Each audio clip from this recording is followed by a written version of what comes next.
नवरात्रि कन्या पूजन में भूलकर भी न खिलाए कन्याओं, ये 5 चीजें मां दुर्गा हो जाती हैं क्रोधित।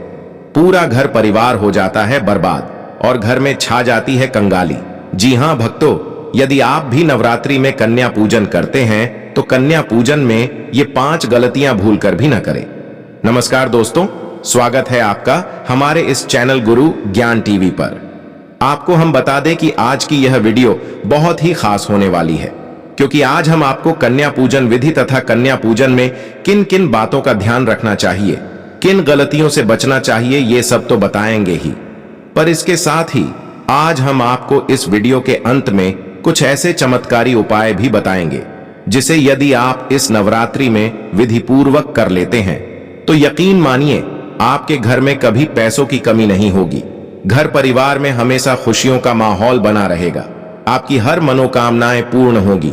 वीडियो में आगे बढ़ने से पहले मैं माता रानी से प्रार्थना करता हूं कि हे मां भगवती, हे मां शेरावाली, जो भी व्यक्ति आज इस वीडियो को आखिरी तक देखे और कमेंट में सच्ची श्रद्धा से जय माता दी लिखे, उन पर सदा अपनी कृपा बनाए रखना, उनकी हर मनोकामनाएं पूर्ण हो।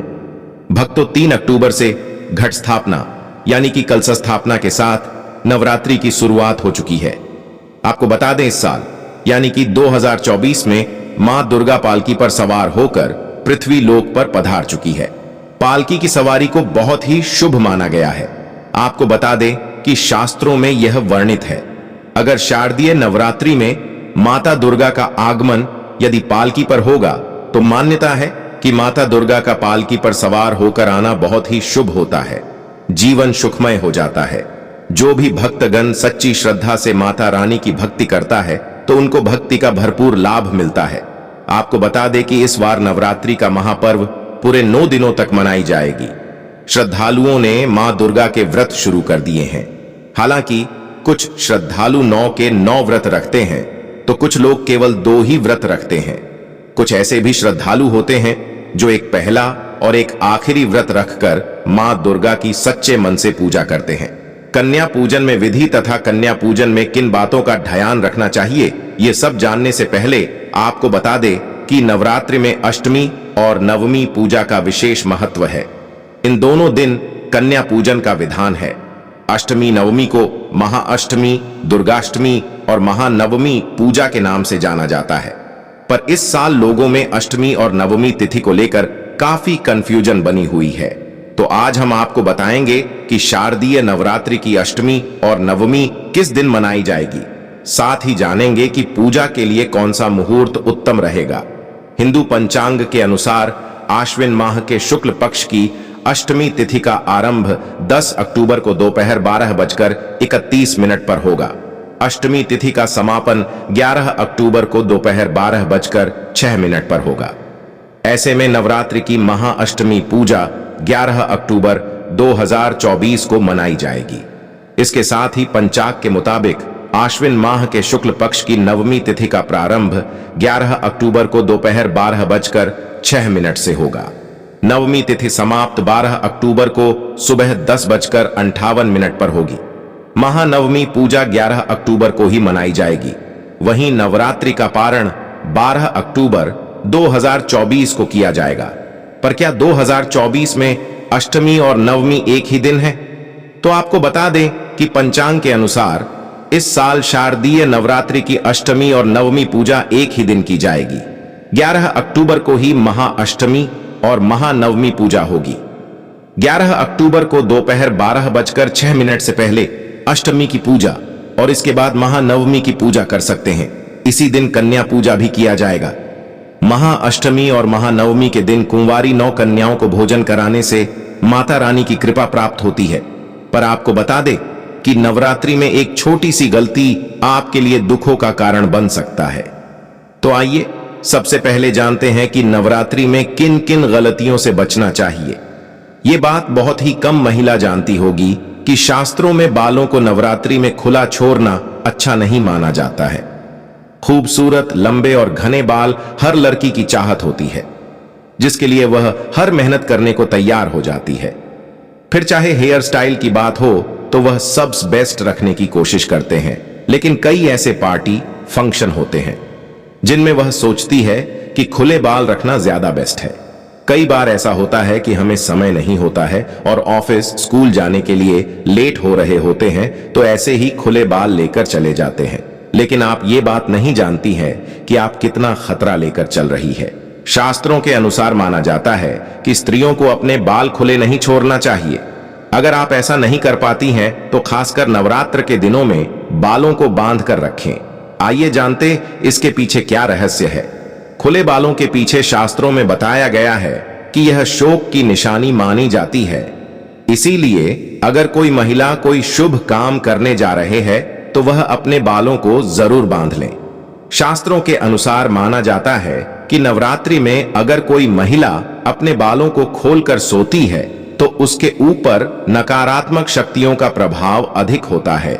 इसके साथ ही घर में वाद विवाद या क्लेश हो सकते हैं। आपको बता दें कि खुले बालों को लेकर रामायण में भी बताया गया है कि श्री राम से विवाह के दौरान माता सीता की मां ने उनके बाल बांधते समय उन्हें कहा था कि कभी भी अपने बालों को खुला नहीं छोड़ना, क्योंकि बंधे हुए बाल आपके रिश्तों को भी बांध कर रखते हैं। साथ ही कुछ विशेष नियमों का पालन करने की बात शास्त्रों में कही गई है। ऐसी मान्यता है कि नवरात्रि के 9 दिनों में मां दुर्गा अपने वाहन के साथ धरती पर विचरण करती हैं और जो लोग सच्ची श्रद्धा के साथ मां दुर्गा की भक्ति में मन लगाते हैं उनकी सभी मनोकामनाएं पूर्ण होती हैं।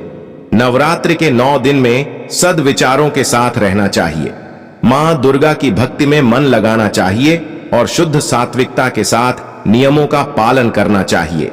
आपको बता दें कि नवरात्रि शुरू होने से पहले घर की अच्छे से साफ सफाई कर लें। घर के किसी कोने में जाले नहीं लगे होने चाहिए।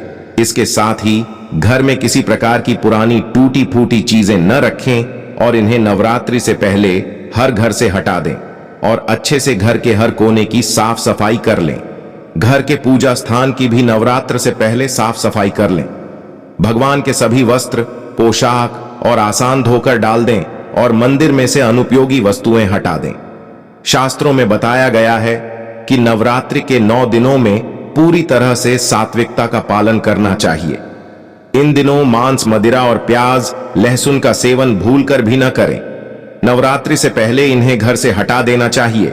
यदि आपके घर में प्याज लहसुन बचा भी है तो इसे रसोई से निकालकर अलग कहीं किसी कोने में रख दें। यदि आप पूरे दिन 9 दिन व्रत नहीं भी रख रहे हैं तो भी आपको सादा भोजन कम से कम इन 9 दिनों में करना चाहिए। अगर आपको बाल कटवाने हैं या फिर नाखून काटने हैं तो बेहतर होगा कि नवरात्रि के शुरू होने से पहले ही कर लें। शास्त्रों में बताया गया है नवरात्रि के 9 दिनों में बाल कटवाने, नाखून काटने का काम नहीं करना चाहिए। यदि आपके लिए संभव हो पाए तो इन 9 दिनों में दाढ़ी भी नहीं बनानी चाहिए। मान्यता है कि नवरात्रि में यह काम करना अशुभ माना जाता है और ऐसा करने से आपके जीवन पर अशुभ प्रभाव पड़ते हैं और मां दुर्गा आपसे नाराज हो जाती हैं। नवरात्रि के 9 दिनों में लेदर की कोई वस्तु न ही खरीदनी चाहिए और न ही पहननी चाहिए।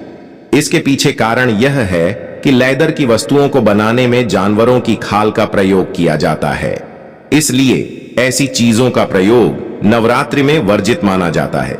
बेहतर हो कि नवरात्रि के 9 दिनों में आप चमड़े की किसी वस्तु का प्रयोग न करें। नवरात्रि के 9 दिनों में किसी बुजुर्ग का भूलकर भी अपमान न करें।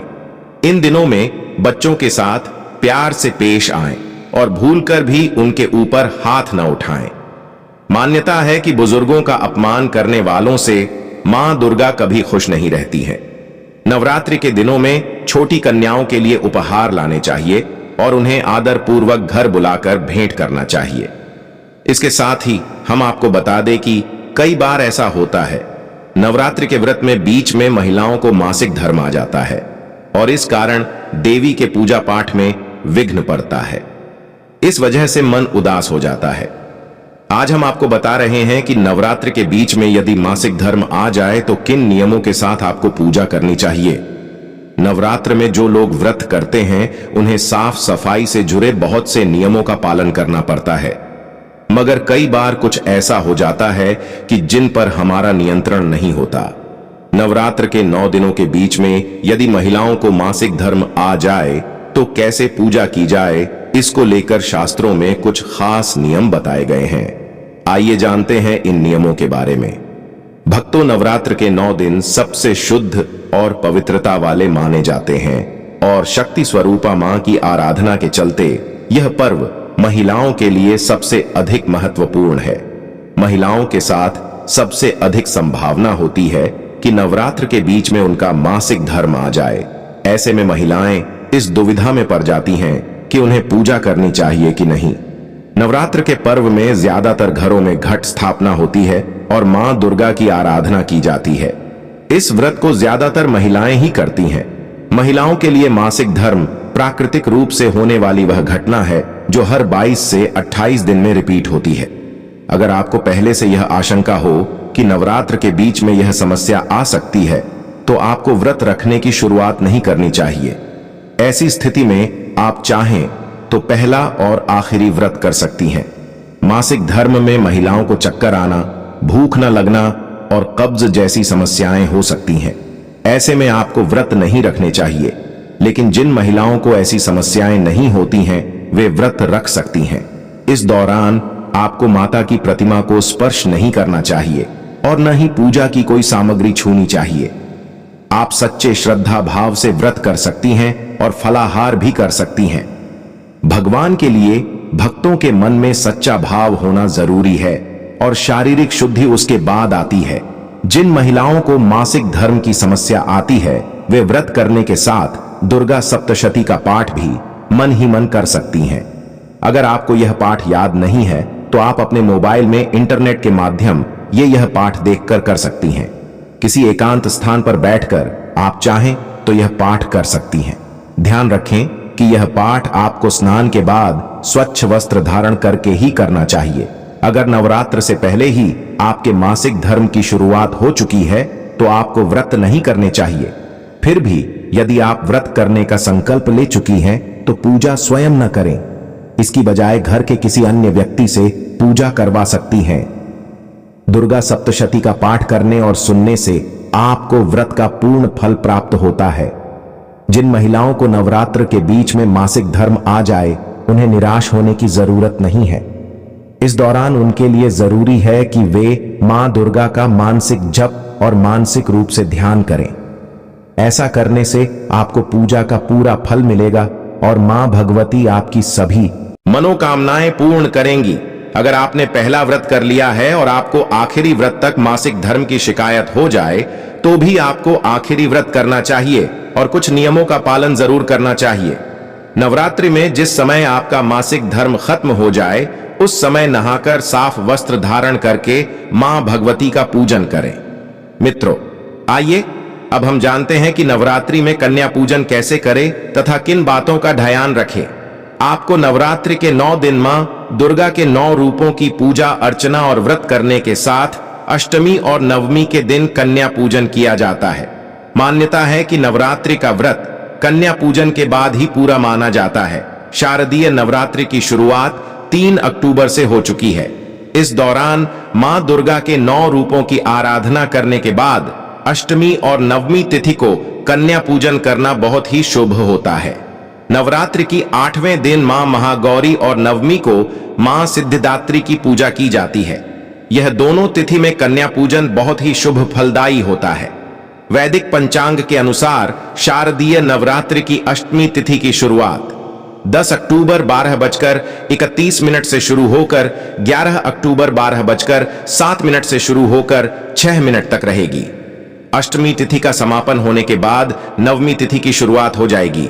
नवमी तिथि का समापन 12 अक्टूबर को सुबह 10:58 पर हो जाएगा। उदय तिथि के अनुसार अष्टमी तिथि का कन्या पूजन 11 अक्टूबर और नवमी तिथि का कन्या पूजन 12 अक्टूबर को किया जाएगा। बता दे कि कन्या पूजन में कन्याओं को घर पर आदर सत्कार से बुलाकर उनकी पूजा की जाती है और फिर भोजन करवाया जाता है। कन्या पूजन के बाद ही नवरात्रि की पूजा संपूर्ण मानी जाती है। मान्यता है कि मां दुर्गा के 9 स्वरूपों को मानकर कन्या पूजन किया जाता है। ऐसा करने से माता का आशीर्वाद प्राप्त होता है और जीवन में मंगल ही मंगल बना रहता है। कन्या पूजन करते समय कुछ नियमों का विशेष ध्यान रखा जाता है और इन नियमों के तहत ही पूजन संपूर्ण होता है। अगर आप भी अष्टमी या नवमी तिथि को कन्या पूजन कर रहे हैं तो इन नियमों का विशेष ध्यान रखना चाहिए ताकि नवरात्रि के व्रत का संपूर्ण लाभ मिल सके और माता की कृपा हमेशा बनी रहे। तो आइए जानते हैं कन्या पूजन में किन चीजों का ध्यान रखना चाहिए। कन्या पूजन में सबसे पहले इस बात का ध्यान रखें कि कन्याओं की उम्र 2 से 10 साल की उम्र के बीच होनी चाहिए और इनकी संख्या 9 होनी चाहिए। ये 9 कन्याएं मां दुर्गा के 9 स्वरूप मानी जाती हैं। उनके साथ एक बालक को भी आमंत्रित करें। वह बालक लांगूरा यानी कि भैरव का रूप माना जाता है। शक्तिपीठ की सुरक्षा के लिए महादेव ने एक एक भैरव रखा हुआ है, इसलिए देवी के साथ इनकी भी पूजा की जाती है। शक्तिपीठ की पूजा के बाद अगर भैरव के दर्शन नहीं किए तो माता के दर्शन अधूरे माने जाते हैं। शास्त्रों के अनुसार 2 वर्ष की कन्या को कुमारी, 3 वर्ष की कन्या को त्रिमूर्ति यानी कि देवी दुर्गा, लक्ष्मी और सरस्वती मनी जाती है। 4 वर्ष की कन्या को कल्याणी, 5 वर्ष की कन्या को रोहिणी, 6 वर्ष की कन्या को माता कालिका, 7 वर्ष की कन्या को चंडिका, 8 वर्ष की कन्या को शांभवी, 9 वर्ष की कन्या को देवी दुर्गा और 10 वर्ष की कन्या को सुभद्रा कहा जाता है। कन्या पूजन के समय हर कन्या अव्यक्त ऊर्जा का प्रतीक मानी जाती है और सभी 9 कन्याओं के होने से यह सक्रिय हो जाती है। इनकी पूजा से मां दुर्गा का घर में आगमन होता है। कन्या पूजन करने से एक दिन पहले ही कन्याओं को आमंत्रित करें। अगर आप अष्टमी को कन्या पूजन कर रहे हैं तो सप्तमी तिथि को कन्याओं को आमंत्रित कर लें और अगर नवमी तिथि को कर रहे हैं तो अष्टमी तिथि को आमंत्रित करें। साथ ही पूरे घर को साफ रखें क्योंकि घर आने वाली कन्याएं मां दुर्गा का प्रतीक हैं। कन्या जब घर आ जाएं तो उनको सीधे भोजन के लिए ना बैठाएं बल्कि पहले उनके पांव दूध या पानी से धोएं। इसके बाद पानी को अपने सिर पर लगाएं, फिर हल्दी व कुमकुम का टीका लगाएं। इसके बाद पूर्व दिशा की ओर मुख करके स्वच्छ आसन पर बैठाएं। कन्या पूजन में कन्याओं को हलवा चना के साथ पूड़ी, खीर, सब्जी आदि चीजें सामर्थ्य के अनुसार परोसें। साथ ही इस बात का ध्यान रखें कि कन्याओं और लांगूरा को जबरदस्ती भोजन न कराएं। वे जितना खाएं उतना ही आदर पूर्वक खिलाएं। भोजन के बाद कन्याओं को सामर्थ्य के अनुसार दक्षिणा या उपहार देकर लाल चुनरी ओढ़ाएं और पूरे परिवार के साथ पैर छूकर आशीर्वाद लें और माता के जयकारे लगाते हुए उनको विदा करें। आपको बता दें कि कन्या पूजन में कन्याओं को चावल की खीर खिलाना सबसे अच्छा होता है। वो इसलिए क्योंकि चावल में मां लक्ष्मी का वास होता है। नवरात्रि के पूजन के बाद मां दुर्गा और सिद्धिदात्री को चावल की खीर और पूरी का भोग लगाना चाहिए। फिर यही भोग कन्याओं को खिलाना चाहिए। शास्त्रों के अनुसार सबसे पहले कन्याओं को खीर, इसके बाद फल खिलाए जाने का उल्लेख है, फिर पूरी खिलाना बताया गया है। शास्त्रों के अनुसार कन्याओं को सब्जी खिलाना निषेध है। आपको बता दें, कन्याओं को कभी भी तीखा और खट्टा भोजन नहीं कराना चाहिए। शास्त्रों में ऐसा बताया गया है कि तीखा खाने से कन्या के आंखों से आंसू आ सकते हैं। कन्याओं की आंखों से आंसू निकलना आपकी पूजा को विफल कर सकता है। ये अच्छा नहीं माना जाता। इसलिए नवरात्रि में कन्या पूजन के दौरान भोजन कराते समय उन्हें सबसे पहले मीठा खिलाना चाहिए। इसके बाद उनकी इच्छा के अनुसार भी भोजन कराया जा सकता है। नवरात्र में माता रानी को खुश करने के लिए लोग कन्याओं को भोजन कराते हैं। भोजन कराने के साथ कन्याओं को भेंट में कुछ उपहार देने की परंपरा बरसों से चली आ रही है। मान्यता है नवरात्र में मां भवानी इन छोटी कन्याओं के रूप में आशीर्वाद देने आपके घर आती हैं। इन कन्याओं को आदर के साथ घर बुलाना चाहिए और इन्हें सम्मान के साथ भोजन कराकर भेंट देनी चाहिए। आज हम आपको 5 ऐसे उपहार के बारे में बताने जा रहे हैं जिसे यदि आप कन्या पूजन के बाद उन 9 कन्याओं को देते हैं तो मां भगवती की कृपा आप पर बनी रहती है। नवरात्र में आप कन्या भोज करें तो कन्याओं को उपहार के रूप में लाल वस्त्र देने का विशेष महत्व होता है। अगर किसी वजह से आप लाल वस्त्र देने में असमर्थ है तो सभी कन्याओं को लाल रंग की चुनरी दे सकते हैं। लाल रंग को वृद्धि का प्रतीक माना जाता है और इसके साथ ही लाल रंग मां की पोशाक का रंग होने के कारण भी बेहद शुभ माना जाता है। वहीं लाल रंग के वस्त्र देने से आपका मंगल भी मजबूत होता है। नवरात्र का कन्या भोज करने में कन्याओं को कम से कम एक मौसमी फल जरूर देना चाहिए। माना जाता है कि नवरात्र में कन्याओं को फल देने से आपको आपके अच्छे कर्मों का फल कई गुना वापस होकर प्राप्त होता है। फलों में सबसे शुभ केला और नारियल को माना जाता है। माना जाता है केला विष्णु जी का प्रिय फल और नारियल यानी श्रीफल मां लक्ष्मी को प्रिय है। इन दोनों को ही दान करने से आपके घर की सुख समृद्धि में वृद्धि होती है।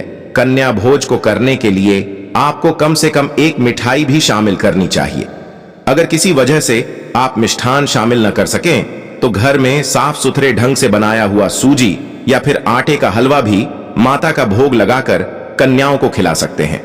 ऐसा करने से आपके गुरु ग्रह की मजबूती बढ़ती है और मां भगवती भी आपसे प्रसन्न होती हैं।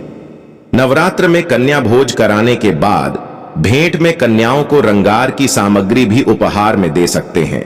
यह रंगार सामग्री पहले माता को अर्पित करनी चाहिए और उसके बाद छोटी छोटी कन्याओं में बांट देनी चाहिए। मान्यता है कि कन्याओं द्वारा ग्रहण की गई रंगार सामग्री सीधे माता द्वारा स्वीकार कर ली जाती है।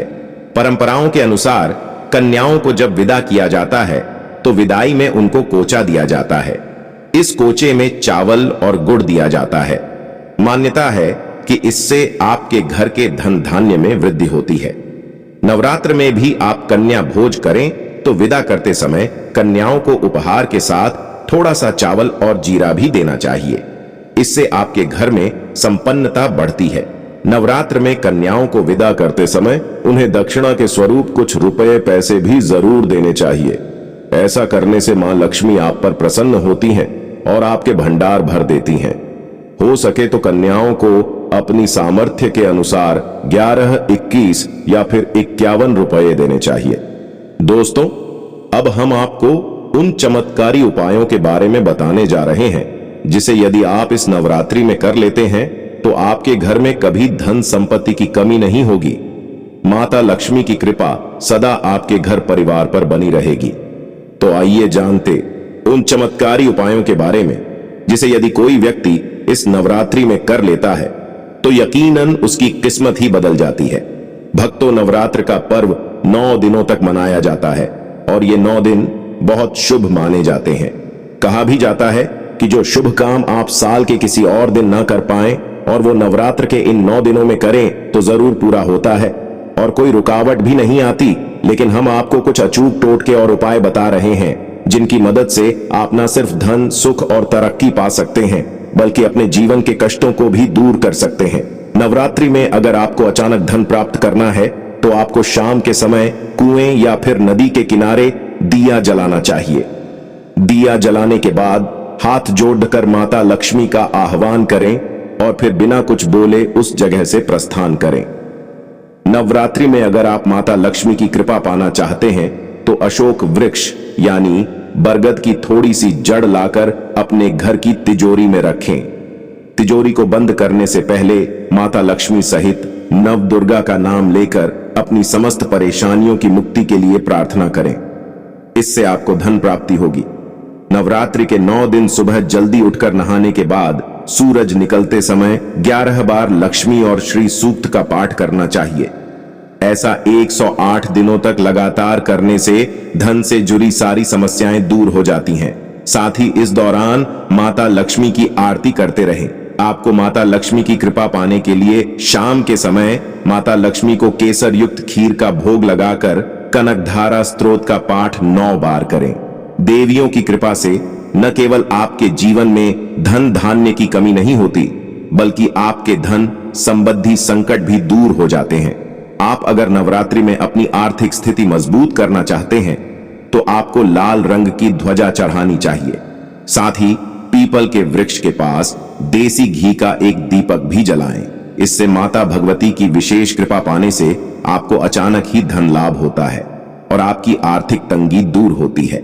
नवरात्रि का हर दिन बहुत ही विशेष होता है, लेकिन नवरात्रि में पड़ीडीडीएचने वाले शुक्रवार के दिन आप कमल का फूल लाकर इसे लाल रंग के कपत दीधे में लपेटकर अपनी तिजोरी या पैसे रखने वाली अलमारी में रख दें। इससे भी आप पर माता लक्ष्मी की कृपा बनी रहती है। दोस्तों, इस वीडियो में इतना ही। अगर आपको यह जानकारी अच्छी लगी हो तो कृपया इस वीडियो को एक लाइक करके हमारे इस चैनल को सब्सक्राइब अवश्य कर ले।